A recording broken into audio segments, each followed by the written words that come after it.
In 1971, Richard Nixon launched the war on drugs. Across the United States, the same scenes were repeated: drug busts, mass arrests, and prison sentences. Ex-soldiers back from Vietnam were systematically tested and weaned off.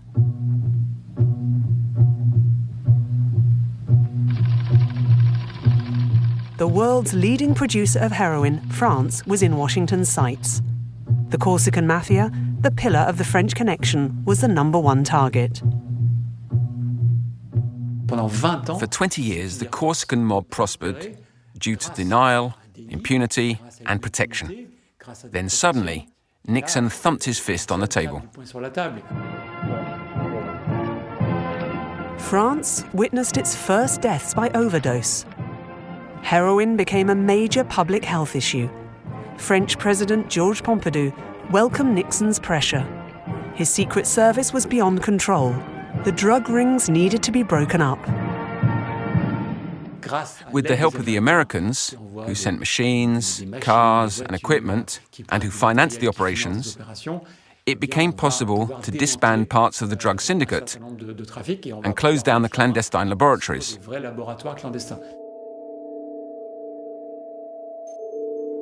Washington sent agents from its brand new Drug Enforcement Administration.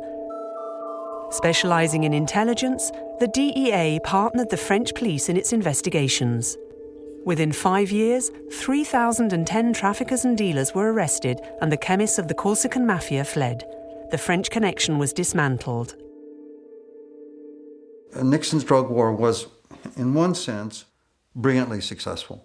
He combines diplomacy at the highest level with the enforcement activities of the Drug Enforcement Administration to concentrate the full power of the United States against narcotics. The first battle was won. But in the mid-1970s, the drug market exploded across the globe as consumption reached unprecedented levels. To conquer this market, a new generation of traffickers would build powerful criminal organizations headed by the so-called drug lords. Through them, 4 tactical axes of power emerged, which would turn drug trafficking into a globalized industry. Organized crime is the most agile business in the world. You squeeze it, you pressure it, it will simply adapt to the existing conditions. It's like water, it follows the path of least resistance, and it will always move around obstacles.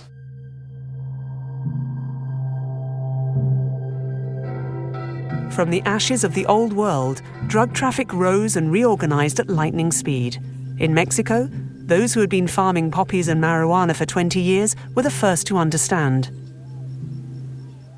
The elimination of the French Connection was an amazing opportunity for Mexican farming communities. The price of raw opium quadrupled in just a few months. New poppy fields were hastily planted in the fertile mountains of Sinaloa. The DEA launched a huge operation with the Mexican army.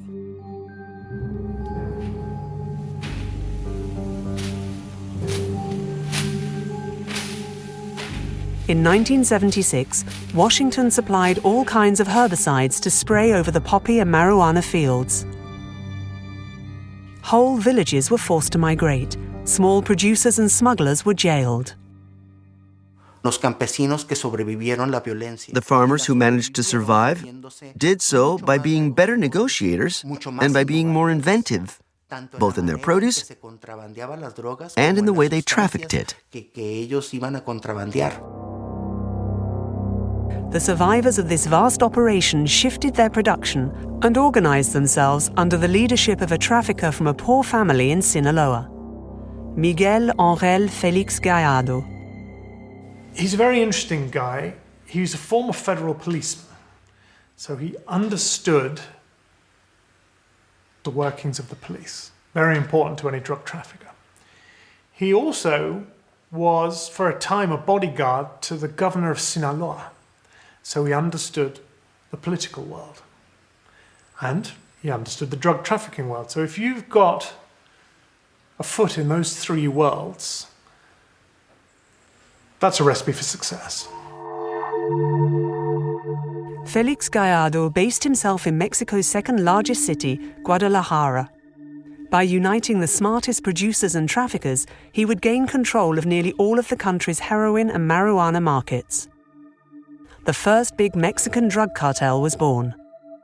The Guadalajara cartel soon amassed a colossal fortune.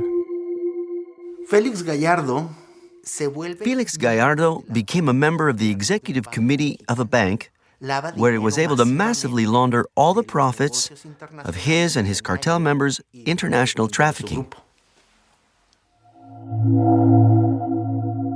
Through his bank, Felix Gallardo reinvested his money in legal activities.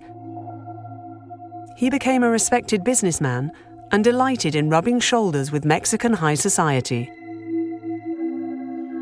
The crackdown carried out a few years earlier had failed to curb the rise of the first Mexican drug lord. Worse still, it actually facilitated it. The more law enforcement, the more natural selection you have. It's the survival of the fittest. It's the drug traffickers that are most capable of evading law enforcement, that have the greatest capacity to outcompete their rivals, whether through smartness or through aggression, and that have the greatest capacity to corrupt at least local officials that survive the fight.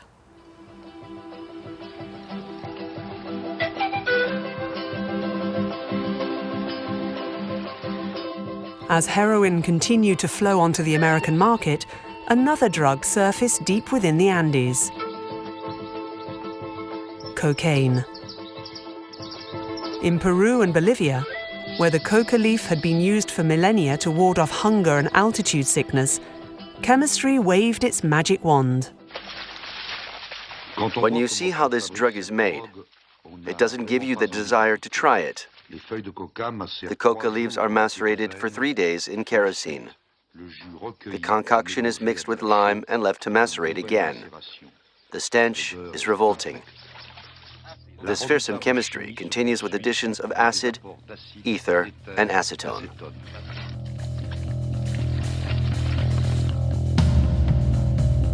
In the early 70s, a gram of coke sold in the United States for $700.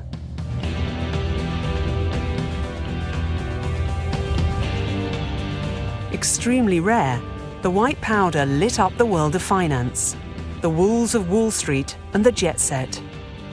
It was the drug of triumphant capitalism, the drug of the successful.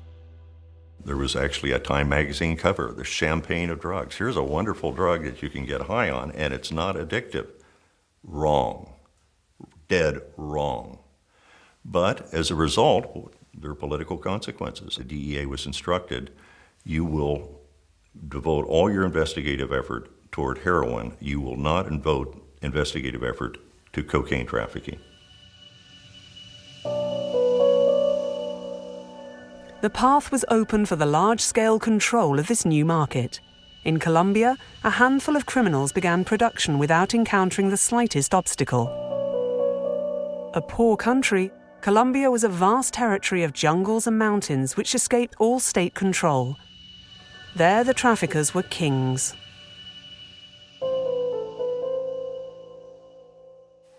Colombia is traditionally a very libertarian country. Its people naturally and instinctively reject all concentration of power. It's very clear to see that they totally reject all forms of authority.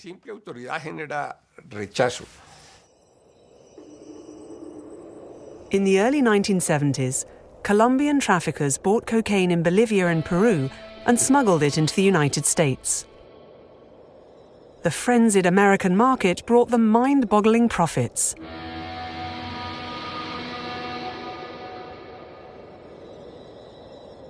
In Medellin, a young trafficker convinced other criminals to step up a level.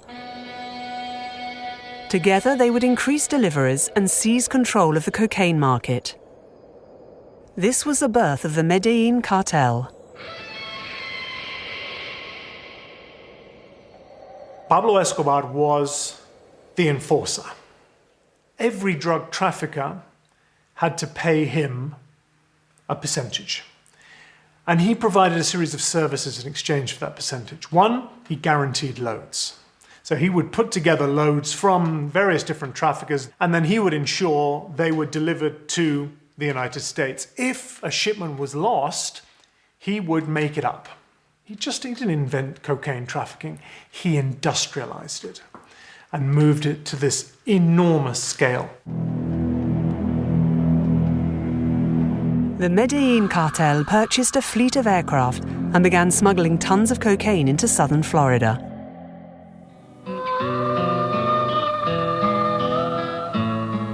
In Miami, drug dealers waged their own war for control. America discovered the bloody face of cocaine. Ralph, the shootout occurred at about 2:30 this afternoon when two or more Latin males entered the Crown Liquor Store here on the west end of the Dadeland Mall. They were followed by two or three other Latin males, and then the shooting began. Around Dade County, the bodies are piling up almost faster than they can be counted. Yesterday, 2 men were killed in Medley when they threatened an armed man. In a bloody 24-hour stretch, both Dade County and aliens. There have been so many murders throughout greater Miami lately that a special refrigerated truck is now being used by the Dade Medical Examiner's office to store all the bodies. Shocked by the scale of the violence, the DEA traced the problem back to Colombia. In 1979, President Jimmy Carter imposed an extradition treaty on the Colombian government. All traffickers arrested by the police in Colombia would henceforth be tried and jailed in the United States. Escobar realized the threat. To stop Parliament from ratifying the treaty, he handsomely paid off a large number of politicians. But he wanted further guarantees. In 1982, aged 33, Escobar entered politics himself, running as a wealthy businessman. He was elected as an alternate member of the Chamber of Representatives. El Tratado de Extradición viola la Constitución colombiana en 23 artículos, atenta contra los derechos humanos porque todo el pueblo colombiano está contra él y además porque es injusto. Comienza a dejar de pensar. From then on, money was no longer his only goal. He started dreaming of controlling the country. Power became his main objective. Behind this man who owned one of the biggest drug businesses in the world was a killer, and a man who was hungry for power. He wanted to become president of this country. Having infiltrated the Colombian democracy, Pablo Escobar succeeded in having the extradition treaty blocked. In the United States, nobody imagined that this young politician was none other than he who had turned cocaine into a powerful industry.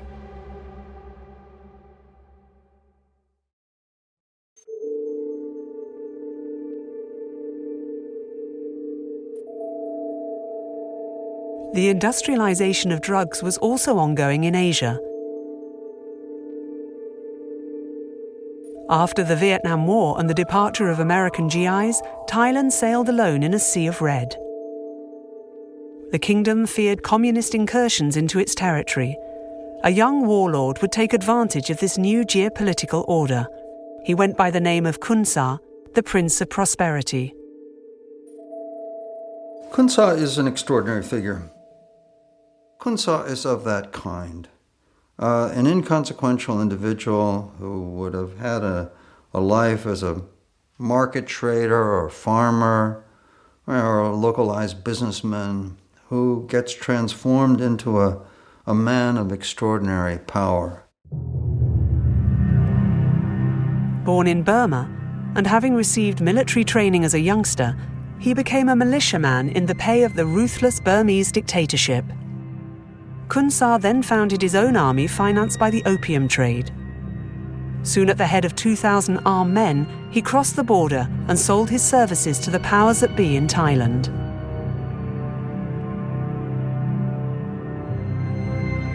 He was pretty good at sensing where the power lay and the maximum amount of resources he could extract from the power. Arms, immunity, the right to traffic. The Kingdom of Thailand welcomed Kun Sa with open arms. With his armed men, he would defend the border against communist incursions. In exchange, the so-called Prince of Prosperity was given carte blanche for his trafficking.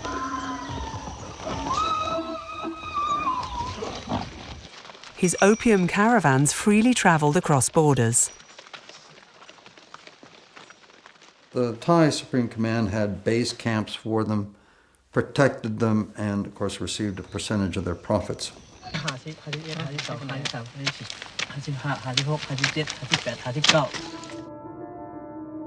Kun Sa built a very large heroin laboratory, and he became quite a powerful drug lord. Kun Sa was picked up on the DEA radar, but Thailand refused to hand over its precious ally to Washington. Faced with this stalemate, the members of the American Congress tried a different approach and sent one of their emissaries to negotiate with Kun Sa, as the British documentary maker Adrian Cowell looked on.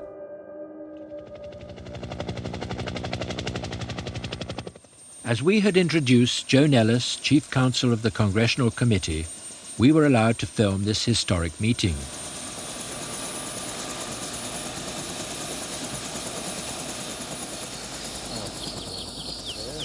Only the President and the administration has the authority to make agreements concerning the purchase of opium.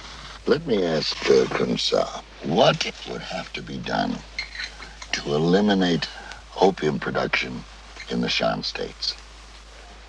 มันคือถามเจ้าเฮาว่านั่งคือยาพินที่หายกว่าทั้งหมดอำนั้นก็หายกว่ากำนำได้ฮะ3จอยบ้านกุนเมืองคือกุนเมืองเฮาได้ฮู้ว่ายาพินดี We want you to help make contact to the persons who can come and collect all the opium grown in our country either to throw it or to burn it.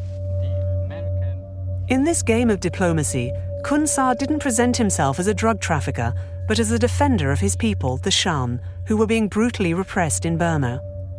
Shan State was also the main opium production area in the Golden Triangle, a coveted region in a constant state of war. Certainly in his group, in his army, there were people with strong Shan political objectives. But there were also people in his group with many economic objectives. And Kun Sa was very smart in sort of balancing these two groups in his own army. Publicly saying, I'm fighting for Shan political rights, at the same time making most of the money of the drug trade and becoming deeply involved in it. And he was very good at it.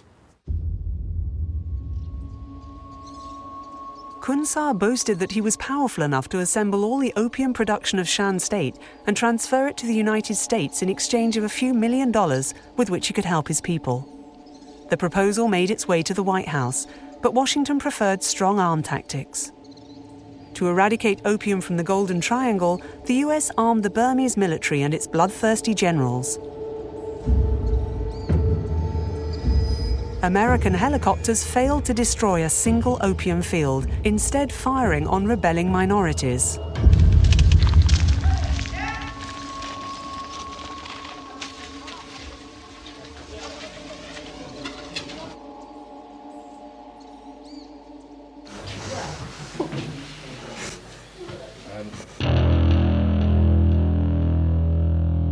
The Prince of Prosperity could continue his rise as opium continued to make its way to his laboratories.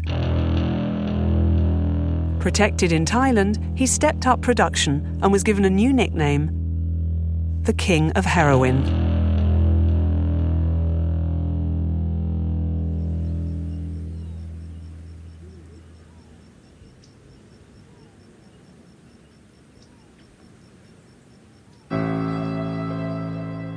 Meanwhile, in Europe.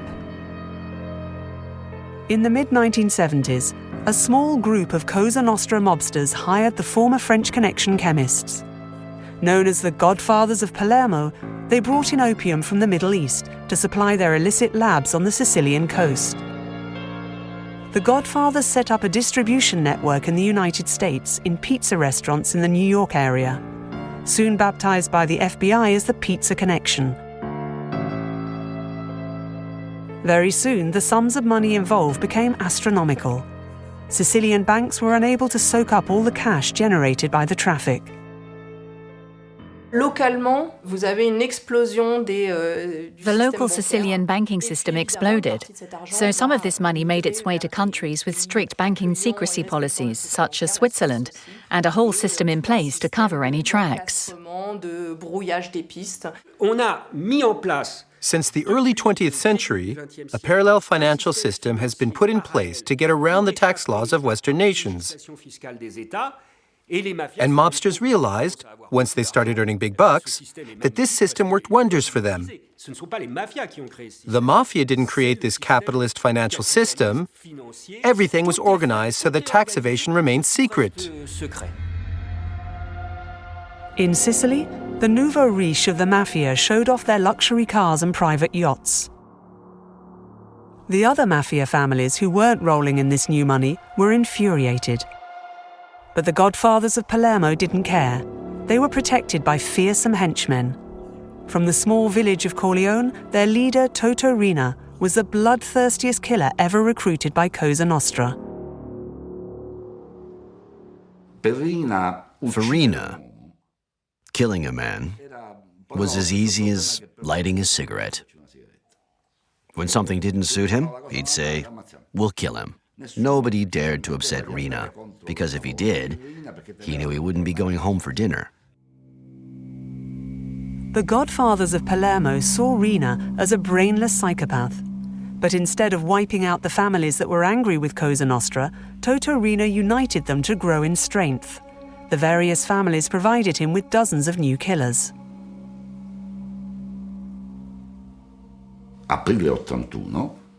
In April 1981, what was mistakenly called the Mafia War broke out.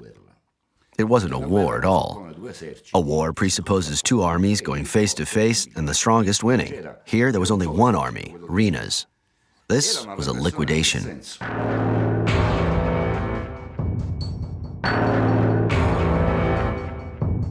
He killed people on the street, left their bodies outside police stations, carried out spectacular executions.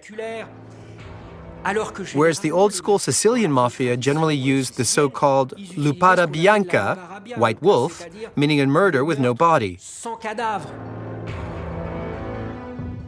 that doubt lingers.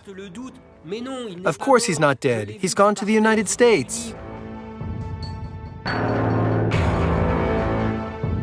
Toto Riina left 2,000 corpses in his wake and became head of Cosa Nostra. Under his reign, dizzied by the phenomenal sums of money brought in by heroin, the Sicilian mob went a step too far. In 1982, the Communist Party parliamentarian Pio La Torre drafted an anti-mafia bill. A few weeks later, he was assassinated. Previously, when everything was done clandestinely, when there was no spotlights, a large part of the government turned a blind eye, if I can use such a euphemism. Thanks to Riina, or rather due to him, nobody could look away anymore. The state needed to send out a strong signal that it was present and intended to riposte. The day after La Torre's death, a new governor was appointed in Sicily, a man known for his fight against terrorism, General Dalla Chiesa. He was in turn assassinated. In the 1980s, Toto Riina adopted a kind of hubris and believed he could become the boss of bosses. Added to that was his totally crazy idea that he was capable of rivaling the state. He has even been attributed with saying this: "In Sicily, I am the state." With this escalation of violence, politicians were gripped by fear. Even the most corrupt among them. Parliament passed the Assassinated Communist Party Members' Bill, and the word mafia entered Italian criminal law for the first time. The enemy had been identified. The first drug labs were dismantled, and dozens of low-ranking mafiosi were arrested, but more would be needed to rock the organization.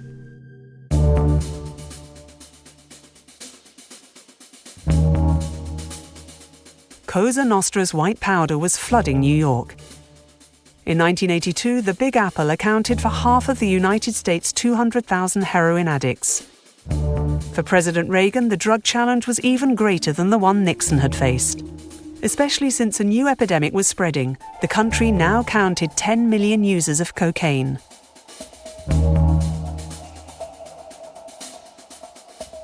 The president mobilized his special forces in Florida. The Medellin cartel suffered severe losses. Escobar realized he had to find new routes into the States. And that's how, in 1984, somewhere in Mexico, the Medellin cartel met the Guadalajara cartel. The Colombians thought, hey, if we don't move drugs into the United States, then maybe the DEA won't come for us. If we sell it to the Mexicans, then surely the DEA will just chase the Mexicans, which was rather flawed thinking because judicially, if you're involved in any link in the drug chain, you can be prosecuted. They joined forces with the Colombians to transport the cocaine and offered them Mexico's greatest asset for narco-trafficking, its border with the United States, which is impossible to control. And then the Colombians come in and say, well, we need you to move tons and tons and tons of cocaine. The Mexican traffickers kept all of their promises, and tons of cocaine crossed the border into the United States. The Guadalajara cartel became almighty. In the fall of 1984, the DEA still hadn't worked out what had just happened. One of its agents, Enrique Camarena, discovered a vast marijuana plantation, hundreds of hectares, all immediately destroyed. A few months later, DEA agent Enrique Camarena disappeared. We didn't know what had happened to our agent, what had happened to Agent Camarena. We didn't know. We couldn't get a straight answer from the Mexican government. And that was when the border was shut down, the Mexican government literally told the traffickers, we have to produce the body, because they knew he was dead. Enrique Camarena's atrociously mutilated body was finally found. It was discovered later that the special agent had been kidnapped by the Mexican police with the complicity of the Mexican Secret Service and handed over to the Guadalajara cartel. Gallardo's main associates were arrested. The drug lord went underground. So one of the things the investigation did was expose the high level of corruption in Mexico in a way that had never been exposed before to the light of day. That case revealed the widespread corruption among the Secret Service and intelligence agents. And it became clear that they were the real bosses. They were the ones who decided which drug trafficker reigned over which territory, and they earned huge sums from this drug running. It's even said that some of the money found its way all the way up to the Interior Ministry. The DEA's investigation uncovered the best-kept secret in Mexican politics. The sole party in power since the 1930s, the PRI, maintained its grip by racketeering all kinds of economic activities, both legal and illegal. And when drug trafficking became rooted in Mexico, the country became a narco-state. Lots of people say that narco-traffic penetrated the Mexican government. But I don't think the Mexican government was penetrated by anything. Mexican narco-traffic, drug smuggling, is an integral part of the entire political system. Basically, the state offered the men who run drug trafficking in Mexico a deal. Associate yourselves with the PRI and we'll look after your interests. It was too good an offer to turn down. If they didn't accept, the state would crush them.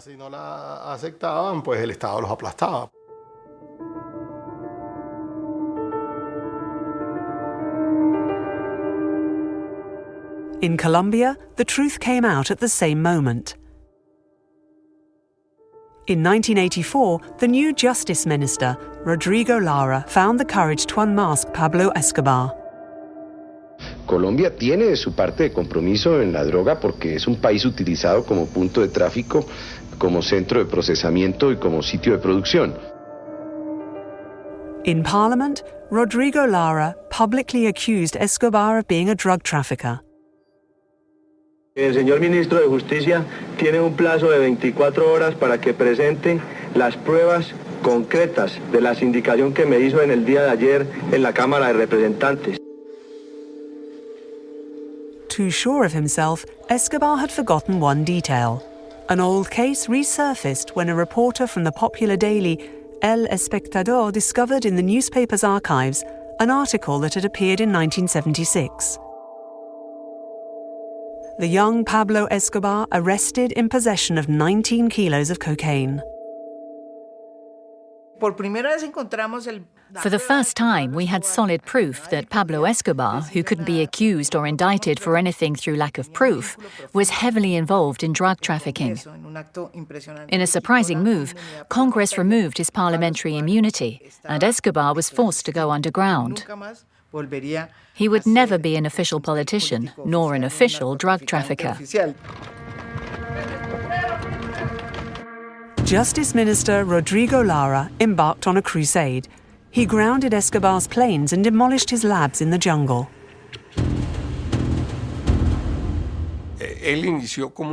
He launched a suicidal hunt for Escobar, and in doing so signed his own death warrant. On April 30th, 1984 in Bogota, Rodrigo Lara was shot by a teenage assassin employed by the Medellin cartel. It was a declaration of war. The Colombian president hit back by ratifying the dormant extradition treaty with Washington. Pablo Escobar entrenched himself in Medellin, protected by the population, for whom he constructed homes, schools, and soccer stadiums. He recruited an army of 2,000 teenagers. These new henchmen got rid of anyone who threatened Escobar's reign: journalists, judges, policemen, and politicians. Despite the danger, the Justice Department continued to gather evidence against the boss of the Medellin cartel in preparation for his extradition.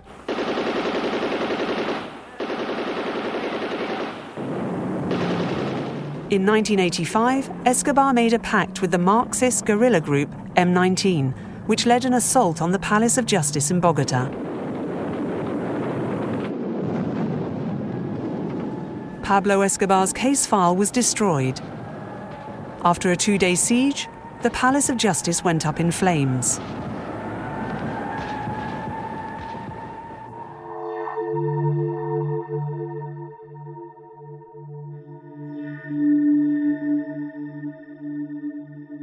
For drug lords, dabbling in politics is usually highly beneficial. Playing on their Robin Hood image as defenders of the poor and victims of a repressive state, they enjoy strong popular support. And the more they're attacked by the state, the stronger they become. Deep within the Golden Triangle, Kunsar was the perfect example of this phenomenon. In the early 1980s, the region's geopolitics changed radically. China had opened itself up to other nations, peace returned, and the Kingdom of Thailand no longer needed its troublesome allies. Serving no further purpose, the King of Heroin was chased out of the country and sought refuge in his homeland of Burma. Kunsar set up his new laboratories in Shan State without the slightest opposition from the Burmese dictatorship. He must have paid money to Myanmar army commanders in the region. It's hard to find evidence for that, of course, but I think if you look at how things have developed over the years, it makes a lot of sense that some arrangements were there. He had tried to form relationships with the Burmese army generals, commanders, and they kept on being friends. The Burmese military dictatorship was one of the most repressive in the world. After 20 years in power, the generals had impoverished the country and provoked uprisings by dozens of minorities. By allying themselves with Khun Sa, they purchased peace in Shan State, which represented a quarter of Burma. Khun Sa offered them that which counted most in their eyes, stability in a region that had been in constant rebellion. Khun Sa did something extraordinary. He gradually, by assassinating rival leaders, by using basically the threat of death, he forced the Shan, the fragmented Shan movement, to increasingly respect him as the leader. And he built an armed force of 20,000 men. Like we would say that having a big army is not to fight. I have a big army because I don't want to fight. If I have a small army, the Burmese would always try to search me and then try to eliminate me. The Burmese army would not attack Khun Sa, and Khun Sa could continue to present himself as the great defender of his people, the Shan, all the while keeping his factories ticking around the clock.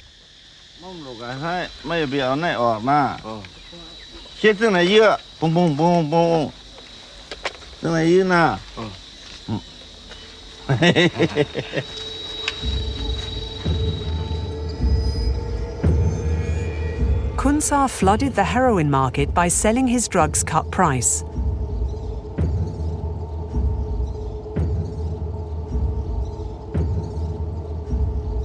In 1980s Europe, syringes passed from arm to arm.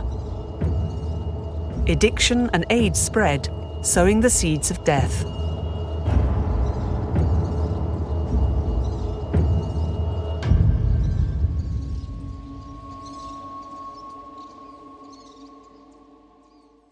In about 1981, Burma was producing around 500 tons of opium a year. By 1989, it was producing 2,500 tons, a 500% increase, one of the most rapid increases in opium production up to that point in history, probably, as far as we know, the most rapid increase. Thousands of kilometers away in Sicily, to attack Cosa Nostra godfather Toto Riina, the most fearless investigating magistrates joined forces in an anti-mafia pool, alongside the two charismatic figures of Paolo Borsellino and Giovanni Falcone.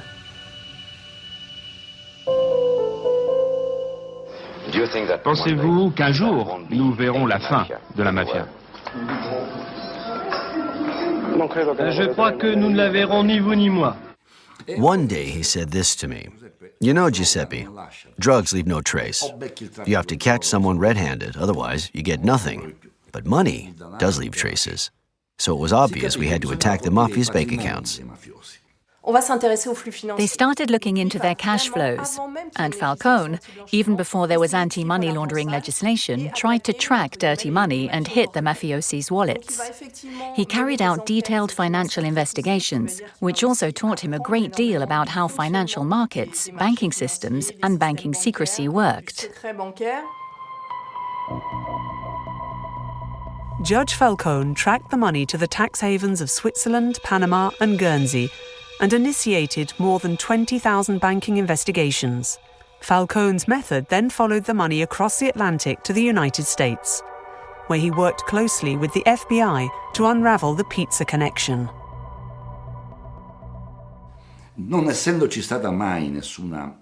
Since there had never been any investigations of this kind before, mafiosi wrote checks with impunity. I saw checks for 1 billion lira going through because they were untroubled. Nobody had ever looked into the banks. In 1983, a leading figure in Cosa Nostra, Tommaso Buscetta, was arrested in Brazil. The totally unexpected occurred when he broke the mafia code of Omerta. He was the victim of brutal repression by Totorina, who killed pretty much his whole family. He found himself alone, and as revenge, he would reveal all the secret inner workings of Cosa Nostra to Judge Falcone. Tommaso Buscetta's statements speeded up Falcone and the FBI's financial investigations. A wave of arrests led to the two biggest trials ever to implicate the mafia, the Maxi trial in Palermo and that of the Pizza Connection. In Sicily, 450 suspects were indicted. After the 2-year trial, the court gave its verdict: 360 prison sentences amounting to a collective total of 2,500 years. Totorina, who was on the run, was sentenced to life. In New York, at the trials of the Pizza Connection, bosses and their associates also tumbled.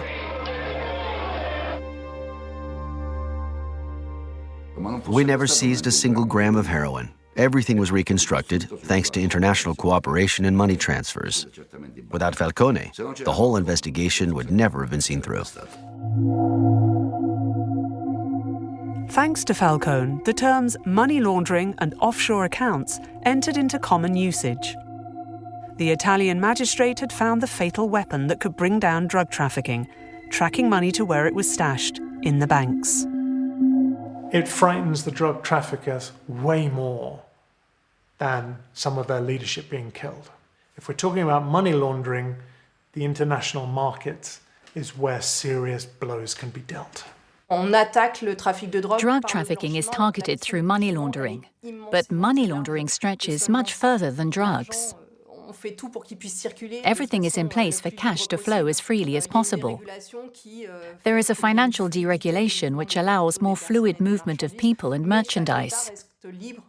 But each state is free to make itself a tax haven or not, to have a tax system or to employ specific banking secrecy. But in those first years of financial globalization, no state could allow itself to change the foundations of its system. Reagan returned to the old methods of force and diplomacy.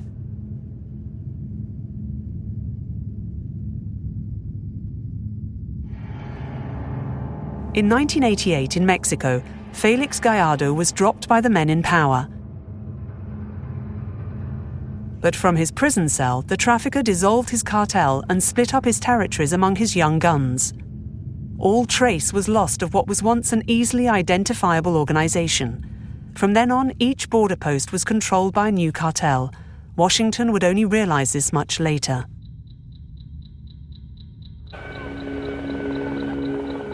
In 1989, a few weeks after the fall of the Berlin Wall, the United States invaded Panama and brought down its dictator, Manuel Noriega, an ally of the CIA and of the drug traffickers. In the war on drugs, America freed itself of its Cold War logic. In Colombia, the rumor of a military intervention by Washington made the headlines. Pablo Escobar didn't want to end up in an American jail. If they wanted his head, they would have to collect it from a mountain of corpses. As long as the government refused to annul the extradition treaty, not a single street corner would be safe. After a series of blind attacks, Escobar had 4 presidential candidates killed. The favorite for election, Luis Carlos Galán, was assassinated during a public debate.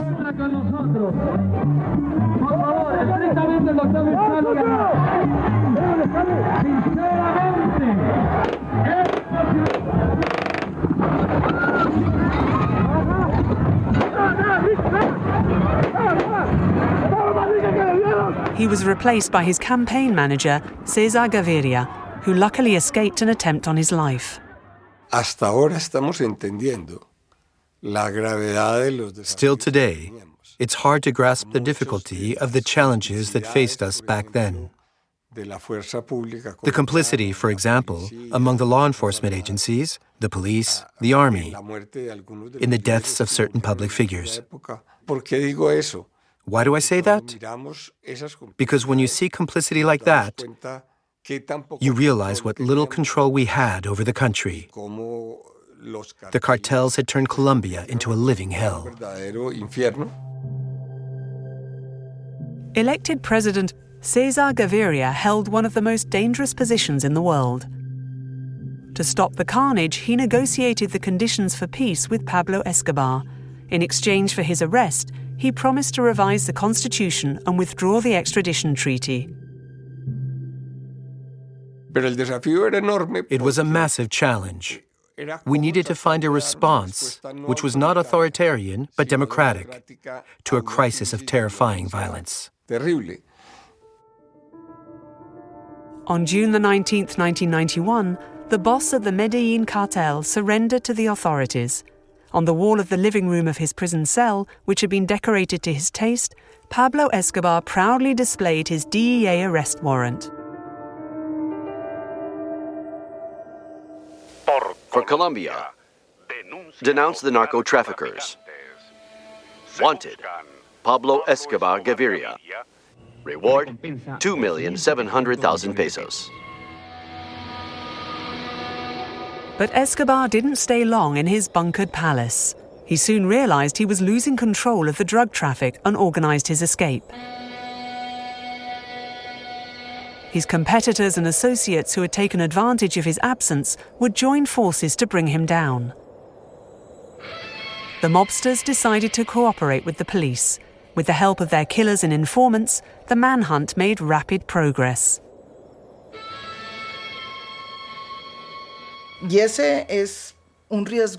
They took a massive risk, and it's something I still question today regarding the war on drugs, that to rid itself of a single trafficker, the state allied itself to all of his enemies.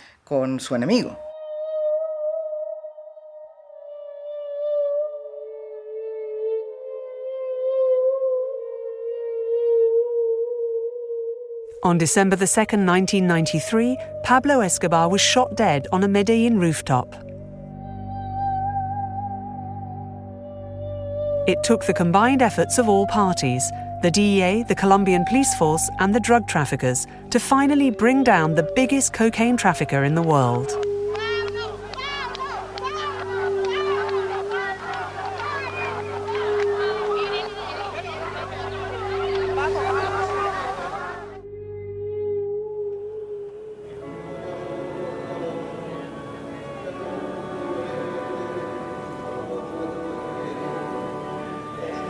On May the 25th, 1992, all Italy was in mourning.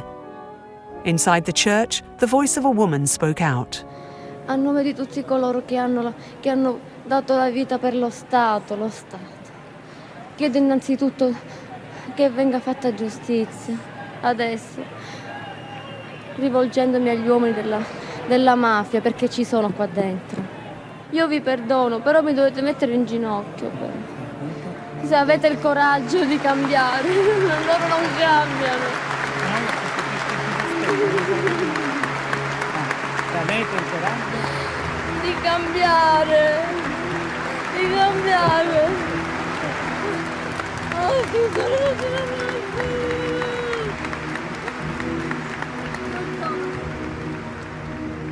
In the coffins, the bodies of Giovanni Falcone, his wife, and 3 members of his police escort, all blown to bits by a bomb. For this tragic crime, the crowd blamed the political system, which had always protected Cosa Nostra. Dès qu'un élu apparaît, c'est la tornade.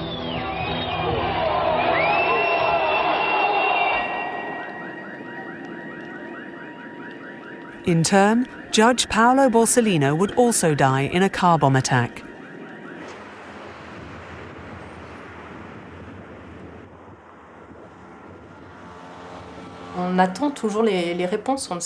We're still waiting for answers.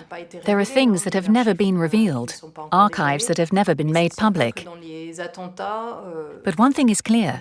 In the assassinations of Falcone and Borsellino, regarding the quantity of the explosives, it would have been impossible for the mafia, even with all its contacts, to have acquired such a large amount without leaving some kind of trace.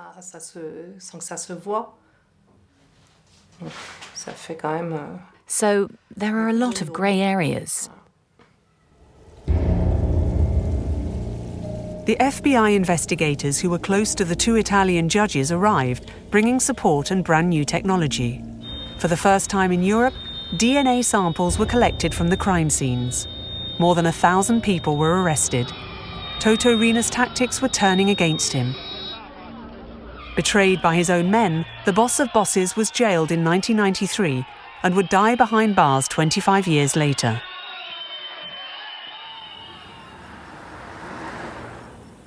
Cosa Nostra was weakened by the arrests and by the statements of reformed mafiosi. The Sicilian mafia was eradicated from the drugs network and became invisible. For Cosa Nostra, the age of the drug lords ended here.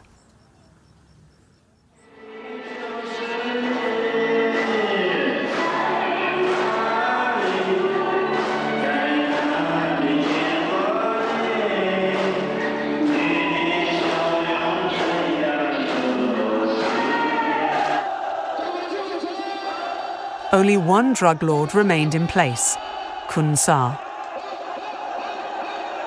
But the king of heroin had just crossed the red line. In 1993, he declared the independence of Shan State. The military regime instantly sent their forces against him. Kun Sa had no other option than to negotiate his surrender.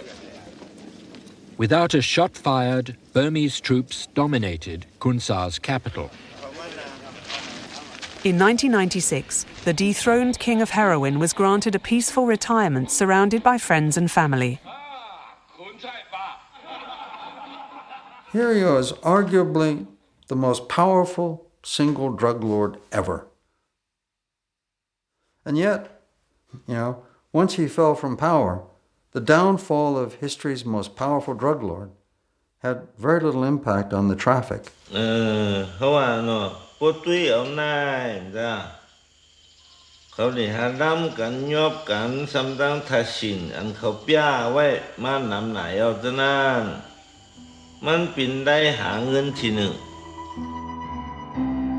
The era of the drug lords raised narco-trafficking to a level equivalent to that of mass retailing. The heroin and cocaine businesses account for the same portion of the global economy as textiles. Only an optimist could believe that the drug lords' demise would bring an end to the problem, because a third generation was preparing to take up the baton.